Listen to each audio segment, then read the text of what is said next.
સમાચાર અમદાવાદથી પ્રાપ્ત થઈ રહ્યા છે। અમદાવાદનો ગીતા મંદિર વિસ્તાર જ્યાં સિલિન્ડર બ્લાસ્ટ થવાની ઘટના બની છે।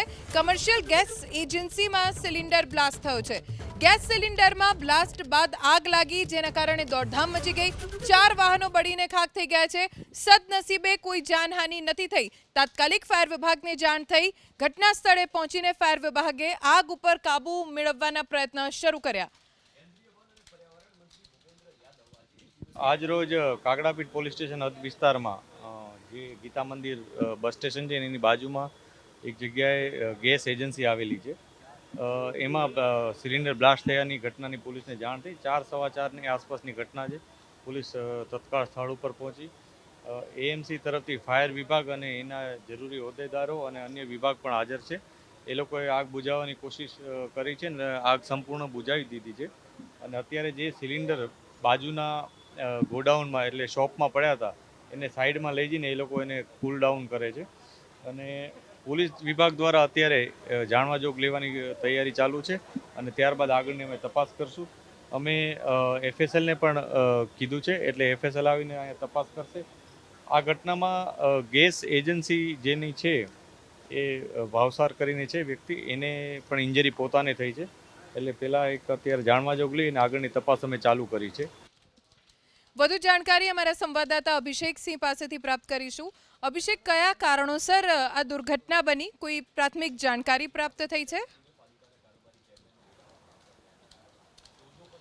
બિલકુલ, વાત કરીએ તો અમદાવાદ શહેરમાં છેલ્લા ઘણા સમયથી સતત આગના બનાવો જે છે તે સામે આવી રહ્યા છે। તેવામાં વધુ એક બનાવ જે છે તે સામે આવ્યો છે। મારી પાછળના દ્રશ્ય જોઈ રહ્યા છો આપ કે ગીતા મંદિર પાસે આવેલું આરોગ્ય ભવન છે, ને આરોગ્ય ભવનની સામે જ જોઈ શકાય છે કે કોમર્શિયલ ગેસ સિલિન્ડરની એક એજન્સી આવેલી હતી કે જ્યાં બ્લાસ્ટ જે છે તે એટલે 3 થી 4 જેટલા બ્લાસ્ટ થવાની જે ઘટના જે છે તે સામે આવી છે। દ્રશ્યમાં સીધા જોઈ શકાય છે કે આ એ બ્લાસ્ટ થયેલા બાટલાના આ દ્રશ્ય છે કે જ્યાં આ પ્રકારે જ્યારે બ્લાસ્ટ થયો છે ત્યારે તે સમયમાં અફરાતફરીનો માહોલ જે છે તે સર્જાયો હતો।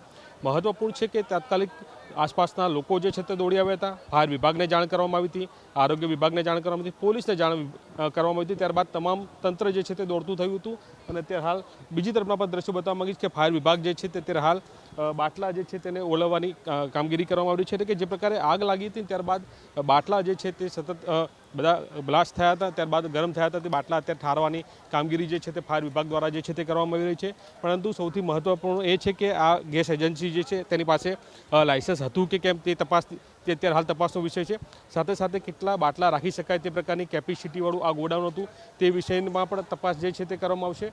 અને અત્યારે હાલ જોઈ શકાય છે કે ફાયરના જવાનો દ્વારા જે છે તે અત્યારે હાલ આ જે ગેસ એજન્સી પાસે આવેલા જે બાટલાના જથ્થો જે છે તે બહાર કાઢવામાં આવ્યો છે અને તેને ઓલવવાની કામગીરી કરવામાં આવી રહી છે। અને ફરીવાર બીજી તરફના પણ દ્રશ્યો બતાવવા માંગીશ કે જોઈ શકાય છે કે આ એ જગ્યા છે કે જ્યાં ગેસ એજન્સી છે અને આટલી નાની જગ્યા પર જોઈ શકાય છે કે બાટલાઓનું પ્રમાણ મોટા પ્રમાણમાં બાટલાનો જથ્થો રાખ્યો હોય તે પ્રકારનું પ્રાથમિક તબક્કે જોવા મળી રહ્યું છે અને તે પ્રમાણે લાગી રહ્યું છે। ત્યારે અહીં આપણે ફાયર ઓફિસર જે છે તેમની સાથે પણ આપણે વાત કરવાનો પ્રયત્ન કરીશું અને જાણીશું કે તેઓ આવ્યા ત્યારે કેવા પ્રકારની આખી પરિસ્થિતિ હતી અને કેટલા વાગ્યાનો કોલ હતો અને શું હતું।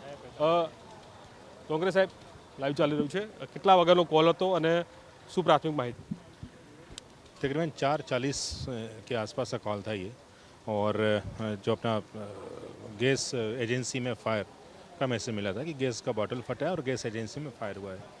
जब फायर टीम यहाँ पे आई तो उन्होंने देखा कि यहाँ पे 2 गाड़ियाँ लॉरी जिसमें फिल्ड सिलेंडर्स थे, आसपास के व्हीकल्स 2 व्हीलर 4 व्हीलर उसमें फायर थी और एजेंसी के अंदर गैस का ब्लास्ट जो हुआ था उसके कारण फायर पूरी फैल चुकी थी।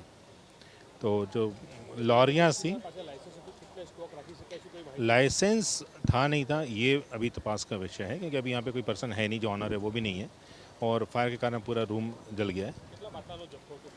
तकरीबन हम लोग यहाँ पे 110 बॉटल यहाँ से रिकवर किए हैं, उसको बाहर रखे हैं। उसमें से 8 बॉटल अभी लीक कर रहे हैं, तो उससे वाटर स्प्रे का काम चल रहा है। जी।